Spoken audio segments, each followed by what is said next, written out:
Good morning मैत्रिणींनो. आज सकाळी सकाळी नारळ पाणी पिऊन आपण दिवसाची सुरुवात करणार आहोत. तर आज सकाळी काय करायचे आहे म्हणून मी घेतले होते आपल्याच अंगणातले काशीफळ. तर काशीफळची भाजी करायची आहे म्हणून मी एका कटोरीमध्ये घेतले आहे जिरे. त्यानंतर आपण यामध्ये टाकणार आहोत मेथी दाणा, त्यानंतर सोफ टाकणार आहोत, कलोंजी असेल तर कलोंजी टाकायची आहे, त्यानंतर आपल्याला मोहरी टाकायची आहे. हे छान असं मिक्स करून घेऊया. दुसऱ्या वाटीमध्ये आपण कढईमध्ये तेल घेऊन दुसऱ्या वाटीमध्ये आपल्याला घ्यायचं आहे हळद, तिखट आणि तुम्हाला आवडतील ते सगळे मसाले यामध्ये टाकायचे आहेत. मी इथे गरम मसाला घेतला आहे आणि धने पावडर घेतली आहे आणि थोडंसं मीठ टाकलं आहे. त्यात पाणी टाकून छान असं मिक्स करून घेतलं आहे.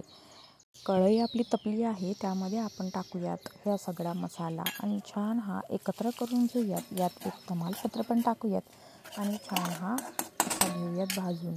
हा छान झाल्यानंतर ते जे आपण दुसरा मसाला बनवला होता तो पण यामध्ये टाकून देऊयात आणि ही जी काशीफळ आहेत ही या साईडचे कापून यामध्ये टाकून देऊयात. या भाजीसाठी काहीच करायची गरज नाही, पण ही भाजी एकदम उत्तम आणि चवीला खूप अशी टेस्टी आणि चटपटीत अशी लागते.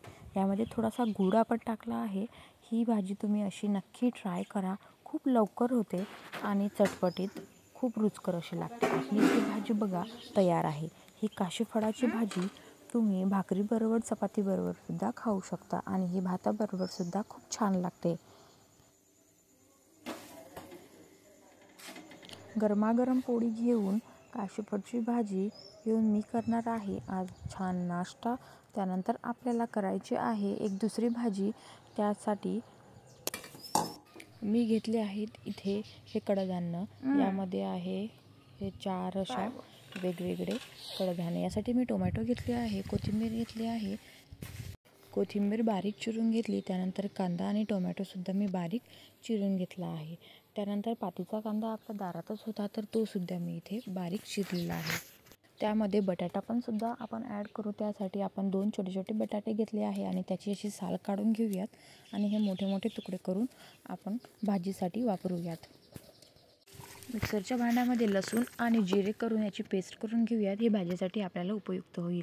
पातीचे कांदे, बटाटा, कोथिंबीर, टोमॅटो आणि साधा कांदा हे सगळं घेऊन आपण कुकरमध्ये बॉईल केले होते ते सगळे कडधान्य एका कढईमध्ये घेऊयात. तेल त्यात मोहरी टाकून छान तडतडू देऊयात आणि त्यानंतर टाकूयात आपण त्यामध्ये कांदा टाकूयात आणि सोबतच पातीचा कांदा टाकून छान असं मिक्स करून घेऊयात. छान एकत्र झाल्यानंतर आपण त्यामध्ये टाकूयात लसणाची जी आपण केली होती मगाशी पेस्ट, ती थोडीशी आपण त्यामध्ये ॲड करून हे पण मिश्रण मिक्स करून घेऊयात. बटाटा टाकून पुन्हा एकत्र करून घेऊ. जे बॉईल केलेले कडधान्य होते ते आपण त्या कढईमध्ये टाकून देऊयात. यामध्ये आहे छोले, नंतर एक दुसरी डाळ आहे, त्यानंतर मूग डाळ आहे आणि याच्यामध्ये मठ आहे. ते एवढे कडधान्य यामध्ये आहे. तर त्यानंतर कोथिंबीर टाकून 5 मिनटं वाफ देऊयात.